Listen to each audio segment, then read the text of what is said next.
They called it the freak-off. Behind five-star hotel doors, under the glow of luxury and secrecy, one of hip-hop's most powerful moguls orchestrated nights that blurred the line between desire and control. Escorts, NDAs, baby oil, hidden cameras, and women who say they didn't have a choice. Now, Sean "Diddy" Combs is facing the biggest reckoning of his life. 34 witnesses, nearly 6 weeks of brutal testimony, and the jury's about to decide if the man who built Bad Boy Records was running something far darker behind closed doors. But the most disturbing part? It's not just the charges, it's the evidence.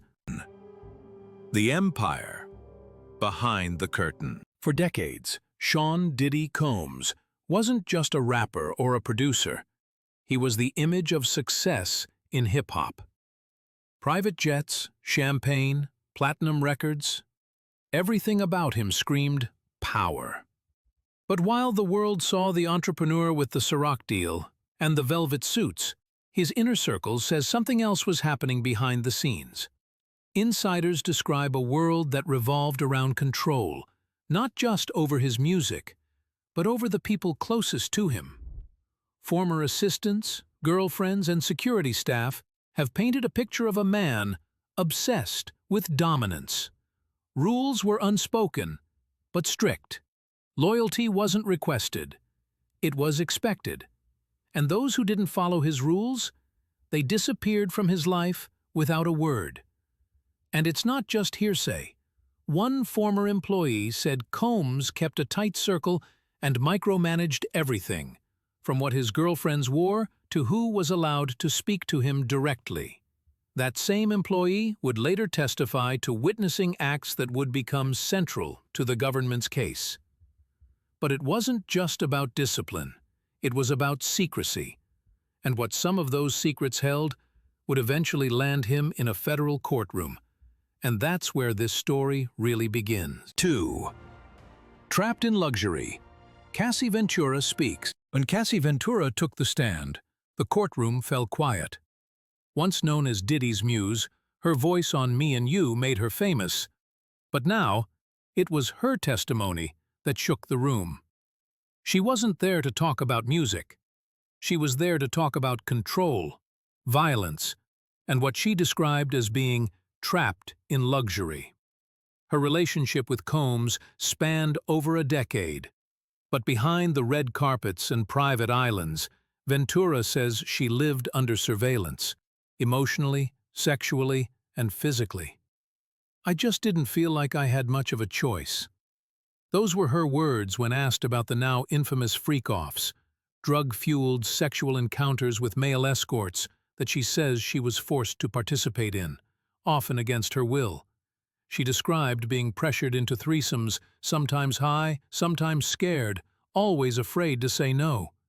In one text, Combs allegedly said, "No one makes me happier than you during hotel nights." She testified about being beaten, isolated, and manipulated, about being kept at the London hotel for days after an injury, and being too terrified to leave. At times she said she wanted to please him, but other times she was simply too afraid to resist. Ventura's story wasn't just emotional, it was graphic, harrowing, and backed by texts, videos, and corroborating witness accounts. But it also posed a question at the heart of the case. If someone's rich, powerful, and you love them, can you still be a victim? Because according to Ventura, the answer is yes. The people who knew, staffers turned witnesses. They booked the hotels. They arranged the private jets. They poured the drinks and kept the cameras off. But now, they're on the stand, no longer protecting Sean "Diddy" Combs, but exposing the machine that ran behind the curtain. Former assistants, security guards, personal staff. All of them once paid to be loyal. Now several are laying bare what they say they witnessed. A culture of control, intimidation, and silence. Mia, a former personal assistant, testified that she was sexually assaulted by Combs multiple times. She also spoke in detail about cleaning up after freak-off nights, wiping away more than just physical messes. She described the atmosphere around Diddy as relentless, where sleep was scarce and tension constant. "You didn't say no to him," she said, "not unless you wanted to be screamed at, fired, or worse." Another former employee, Eddie Garcia, testified about the infamous hotel video that showed Combs attacking Cassie Ventura. Garcia said he and two other hotel staff were paid $100,000, hush money he called it, to keep the footage under wraps. He signed an NDA but clarified that it still allowed him to speak to law enforcement. Then there's Christina Coram, Combs' chief of staff.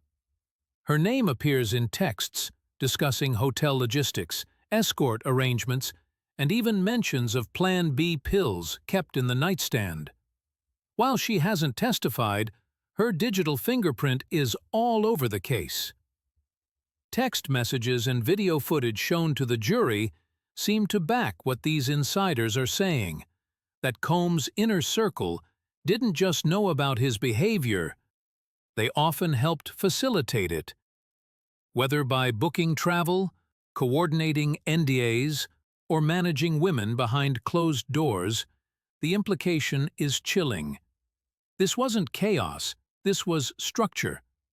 And that's what the prosecution is banking on to prove their most serious charge: racketeering. Screenshots, sex, and surveillance. What the jury has seen. The court hasn't just heard testimony, it's watched, read, and replayed it. Prosecutors and defense lawyers alike have relied heavily on digital evidence: texts between Combs and his girlfriends, videos of sexual encounters, messages coordinating hotel stays, escort bookings, and even references to Plan B pills and drug use. This isn't a case built on memories alone, it's backed by receipts. One major turning point came when the jury was shown video clips of Jane, one of Combs' former girlfriends, engaging in a freak-off with a male sex worker. The footage was explicit, uncomfortable, and reportedly played while Combs sat motionless, headphones on, his eyes drifting away from the screen. The prosecution says these clips are proof of organized sex trafficking. They argue that while Jane may have smiled, laughed, or even appeared to enjoy herself at times, the surrounding context, emotional manipulation, job threats, power imbalance, stripped away her ability to truly consent. But the defense sees it differently. They've highlighted text messages where Jane appears to organize these meetups herself. In one, she told a male escort that their hookup was one for the books. In another, she wrote to Combs about mixing sex talk with her son's back-to-school shopping, something the defense claims shows she maintained personal agency, not victimhood. Other texts show logistics. "He doesn't know anyone we know, so I'll have him sign the paper." She wrote about getting a sex worker to sign an NDA. Combs, in another exchange, asked a sex agency for a discount, referring to himself as a long-timer. Then came messages from Cassie Ventura, Combs' most prominent accuser. In one 2017 exchange, she told Combs, "You are my best friend. There is no one I love more than you." The defense submitted that message to suggest that what prosecutors call coercion was in fact intimacy, twisted maybe, but consensual. Still, prosecutors hit back hard. They argue that consent cannot be cherry-picked from sweet texts, especially when women testified to fearing for their safety. Beyond the trial, fame, fear, and the future of accountability. Sean Diddy Combs has always existed in rarefied air. Billionaire mogul, music icon, kingmaker. For decades he lived as if the normal rules didn't apply. Now, he's facing some of the most serious charges imaginable, in a federal courtroom where fame doesn't hold the same weight. This trial isn't just about Combs, it's about whether powerful men, insulated by celebrity and wealth, can still be held accountable, even years after the alleged abuse. In many ways, it's a #MeToo era reckoning, echoing cases against R. Kelly, Harvey Weinstein, and Jeffrey Epstein. But unlike those men, Combs was long seen as charismatic, beloved, and culturally embedded. His fall, if it comes, will be harder for parts of the public to accept. That tension is already playing out online, where supporters cite old love letters and career achievements, while critics highlight decades of whispered allegations that were never taken seriously until now. The defense has tried to turn that cultural weight to their advantage. They've painted the case as a media-fueled witch hunt, built on disgruntled exes and blurry lines between personal and criminal behavior. In their version, Combs is a flawed but affectionate partner, a man whose private sex life has been dragged into court and distorted beyond recognition. But the prosecution says this isn't about kink or celebrity. It's about patterned abuse, masked by fame, intimidation, and carefully managed silence. The prosecution claims Combs built a system, a kind of closed-loop lifestyle, where his power protected him and his employees enabled him. The implications go far beyond this trial. If the jury convicts, it may mark one of the most prominent falls from grace in hip-hop history. A billionaire brought down not by his enemies, but by former girlfriends and employees. Upper-rated if he walks free, critics may point to the still unequal playing field between alleged victims and the wealthy men who are accused of exploiting them. Either way, the message is clear. Digital evidence, survivor testimony, and cultural shifts are rewriting what justice looks like, even in the most protected circles of celebrity life. When closing arguments begin, jurors won't just be weighing text messages and video clips. They'll be deciding whether power itself can still serve as a shield, or whether that era is finally coming to an end. Closing arguments and what comes next. After nearly 6 weeks of testimony, dozens of witnesses, hours of graphic video footage, and thousands of text messages entered into evidence, the trial of Sean "Diddy" Combs is entering its most critical phase. Closing arguments. Both sides are expected to spend about 4 hours each laying out their final cases to the jury, beginning Thursday morning and possibly extending into Friday. These summations are not just summaries. They're emotional and strategic appeals meant to shape how jurors interpret everything they've seen and heard. The prosecution's likely argument: a pattern of power and exploitation. Prosecutors will argue that Combs didn't just live large. He used his power to manipulate, coerce, and control the women in his life. They'll likely return to the stories of Cassie Ventura, Jane, and Mia, and paint a pattern. Drug-fueled sex acts that were allegedly unwanted but felt unavoidable. Payments and NDAs designed to cover up abuse. A carefully curated inner circle where employees did what they were told or stayed silent. They'll remind jurors of video footage from freak-offs, Jane's testimony of being sore, tired, exhausted, and texts that imply Ventura and others had little real choice. Their message: this wasn't sex, it was control. This wasn't love, it was trafficking. The defense's likely argument: consent, freedom, and a media circus. The defense will push back hard. They've already argued that Ventura and others chose to be with Combs, texted him lovingly, planned hotel nights themselves, and stayed in contact long after the alleged abuse. Expect the defense to frame Combs as a controversial but misunderstood partner, someone with a wild private life, yes, but not a criminal. They'll remind jurors that no one was physically restrained, that many messages show enthusiasm for sex parties, and that most of the witnesses did not report anything to law enforcement until years later.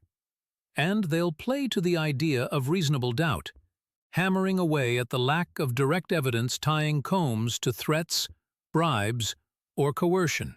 The stakes couldn't be higher. After closings, the jury will begin deliberations, a process that could take hours or days. Combs faces 5 federal charges, including racketeering conspiracy, sex trafficking by force, fraud or coercion, 2 counts, transportation to engage in prostitution, 2 counts. If convicted on all charges, he could face decades in prison. If acquitted, it won't necessarily end the scrutiny. Civil lawsuits, public fallout, and industry consequences may still follow. But the criminal case, for now, would be closed. What happens next could change more than Sean Combs's legacy. It could redefine the limits of accountability in a post-Me Too era for celebrities, survivors, and the justice system itself. Conclusion. The trial of Sean Diddy Combs has pulled back the curtain on a world of wealth, fame, and alleged abuse, exposing raw, deeply disturbing claims about what went on behind closed doors. Over nearly 6 weeks, jurors have heard allegations of sexual exploitation, violence, and emotional control, countered by a defense claiming consensual relationships, fabricated memories, and legal overreach. Now, the outcome rests in the hands of 12 jurors. Their verdict won't just determine Combs's fate, it will send a message about celebrity power, survivor credibility, and how far the law can reach into intimate relationships when accusations turn criminal. Regardless of the outcome, this trial marks a pivotal moment. If Combs is convicted, it will be one of the most high-profile takedowns of a music mogul in modern memory. If he's acquitted, it may raise painful questions about the limits of legal proof in cases involving trauma, coercion, and power imbalance. Either way, the case forces a confrontation with the darker sides of fame and the systems that too often protect it.